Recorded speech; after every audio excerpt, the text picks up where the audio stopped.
reset circuit breaker, which is the feeder line that powers this bus and the overhead bus. In this scenario, the bus itself has a problem.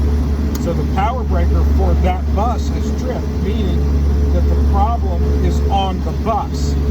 So in the previous checklist, it allowed us to trip, isolate, and then tie this bus's power supply to the distribution bus by setting or closing the tie breaker.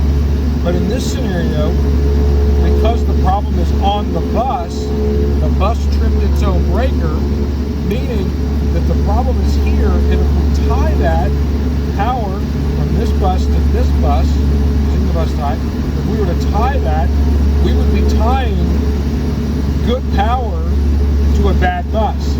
So in this scenario, with the bus's power breaker tripped, that would be a bad tie. And the same logic applies to the overhead. So come to the overhead. So on the overhead, if this breaker, it's a switch, but it's a switch breaker, if it trips itself off, the problem is on that bus. It tripped its own breaker.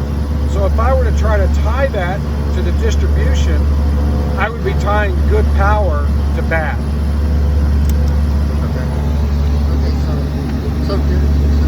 So to finish up, is it a true statement that if the bus control, if the bus